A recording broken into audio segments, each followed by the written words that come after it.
આ યુદ્ધ ચાલી રહ્યું છે, ગેસ બંધ થઈ ગયા છે અત્યારે. હવે 2 મહિના યુદ્ધ હાલશે એટલે પેટ્રોલ ડીઝલ બંધ થવાનું છે. પછી તમારી તો મને ખબર નહીં, પણ કલાકાર શું કરશે એનો મને વિચાર આવે છે. કલાકાર શીના માથે આવશે?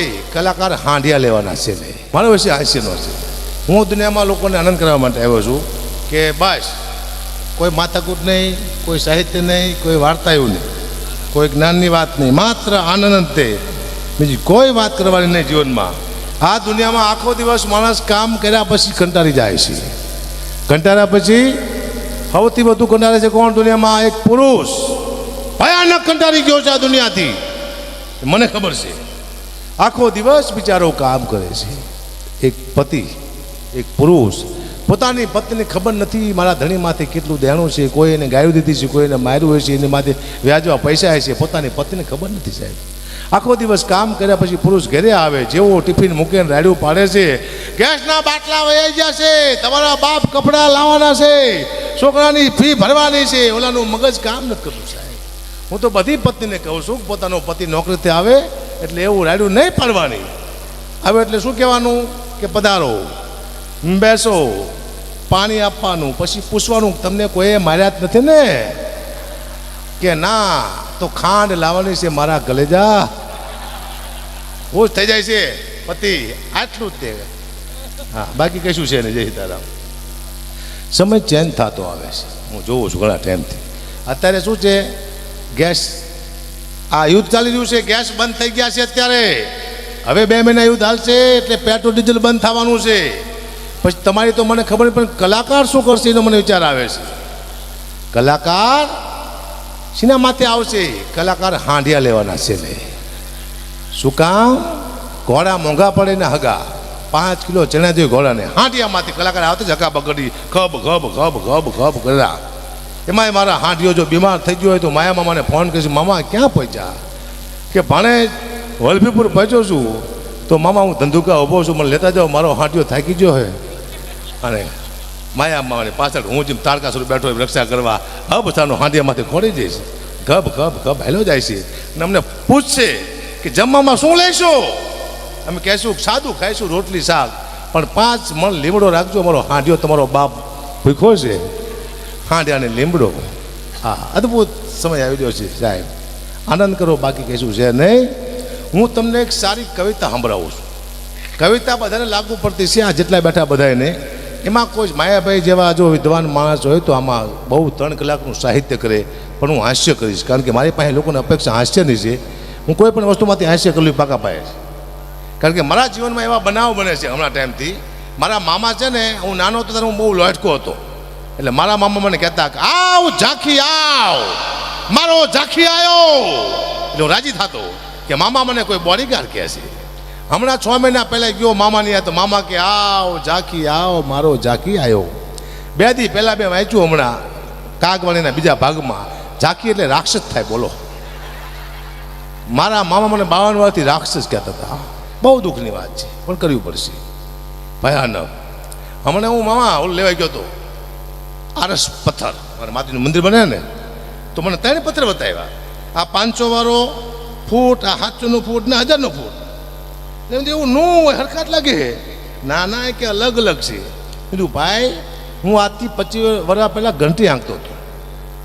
હું 12 રૂપિયાવાળા, 14 રૂપિયાવાળા અને 16 રૂપિયાવાળા, આ 3 પ્રકારના લોટ વેચતો હતો. એક ડબ્બામાંથી 12 રૂપિયા લખ્યું હોય, એક ડબ્બામાંથી 14 લખ્યું ને એક ડબ્બામાંથી 16.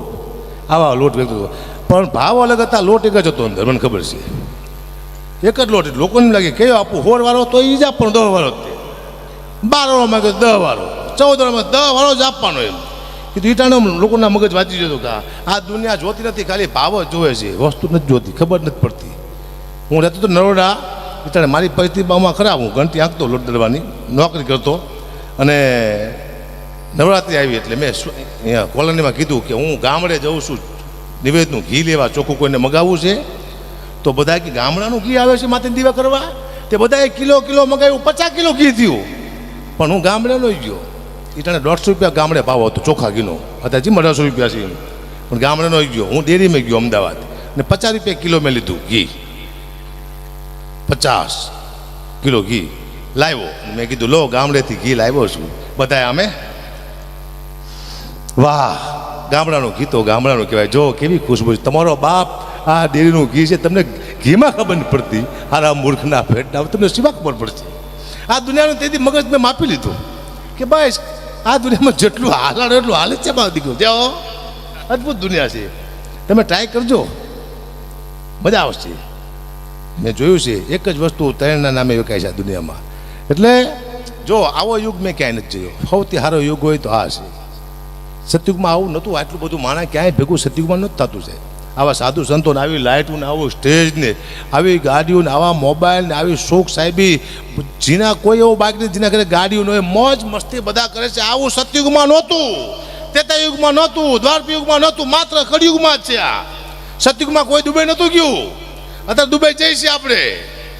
સતયુગમાં, દ્વાપરયુગમાં, ત્રેતાયુગમાં રામને લંકામાં જાતા 10 વર્ષ લાગ્યા હતા. અત્યારે 5 કલાક લાગે છે. તો યુગ હારો કા યુગ હારો. પોતાની માં પોતાના દીકરાને બાળવા જાય તારામતીને પોતાનો બાપ પૈસા માગે છે.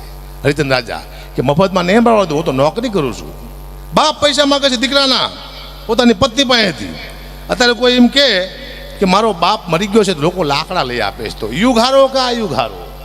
માં બેઠો હોય, બાપ દાદા આખું કુટુંબ બેઠું હોય અને પોતાની પુત્રવધુ દ્રૌપદીને હાડીના છેડા ખેંચાતા હોય ને કોઈ બોલતું નહોતું ટાળે. અત્યારે કોકની દીકરી સામે કોઈ લાંબી આંગળી કરે તો લોકો એને આંગળી કાપી નાખે. તો યુગ હારો કા યુગ હારો. સારામાં સારો યુગ હોય તો આ કળિયુગ છે. પણ ફેર શું છે, 50 વર્ષ પહેલાં એમ કહેતા કે એક મોબાઈલ આવશે, એમાં આપણે અમેરિકા વાત કરશું તો લોકો માનવા તૈયાર નહોતા કે ના એવો મોબાઈલ આવે જ નહીં. આવ્યો મારો દીકરો, અમેરિકા આપણે વાત કરી છે. પણ હજી તમે 50 વર્ષ જવા દો, હજી એવો મોબાઈલ આવશે કે આમ તમે ટેબ્લેટ મોબાઈલમાં વાત કરતા છો અમેરિકા, પૂછશો શું કરે છે કે ટોપરા પાક ખાવું, મને આપને બક્ષાનો બારો આવશે.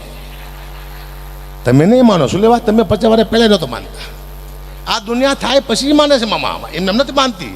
પછી પૂછશે કે શું કરે કે પીવા બેઠું, મને આપને બક્ષાનો ગ્લાસ બહાર ખાલી સિંગ ટપ ટપ જય માતાજી. તમે નહીં માનો, તમે માનશો જ નહીં. અદભુત સમય આવી રહ્યો છે, મને ખબર પડી છે સાહેબ. હા, હમણાં એક ડોશી ને મામા બેંકમાં જે 1 કરોડ રૂપિયા જમા કરાવવા, બોલો મેનેજર કે આટલા બધા પૈસા તું લાવી ક્યાંથી? ડોશી કે હું શરતમાં જીતું છું. તે તું કેવી શરતમાં રહેશ? ડોશી મેનેજરને કે તારા માથાના વાળ છે ને એ નકલી છે. બોલો કે શું વાત કરે છે કે અસલી છે. એ કે હું કે કાલ સાબિત કરી દઉં ખેંચીને કે તારા વાળ ડુપ્લિકેટ છે. ઓલો કે તો હું ₹1,00,000 આપું. 1,00,000ની શરત મારી ડોશી કોને આરે? બેંકના મેનેજર આરે. સવારે મહિના વકીલ લઈને આવી પોતાના, હું મારો વકીલ લાવીશ કે કંઈ વાંધો નહીં. મેનેજર કે વકીલ લઈને આવી, મેનેજર બેઠો હતો, આમ વાળ પકડી હલાવીને કર્યો ઘા, અને મેનેજર ઊભો થઈ દાંત કાઢવા માંડ્યો. અસલી છે ડોશીમાં, નકલી નથી. અને વકીલ મોરો પડી ગયો. મેનેજર કેલા શરત હું જીતી ગયો છું, તું કેમ મોરો પડી ગયો? વકીલ કે મારી યારે આ ડોશીએ 5 લાખની શરત મારી હતી કે મેનેજરના વાળ પકડીને હું મેનેજરને ઘા કરું, મેનેજર દાંત કાઢે તો 5 લાખ તારે દેવાના. 4 લાખનું બોજ હરામ ખોર ના તે મને મરાયું. દુઃખની વાત છે. આવી ડોશીઓ દુનિયામાં છે, તમે જોઈ છે? આવજો બતાવીશ. આપણા બોચ મારી દે સાહેબ.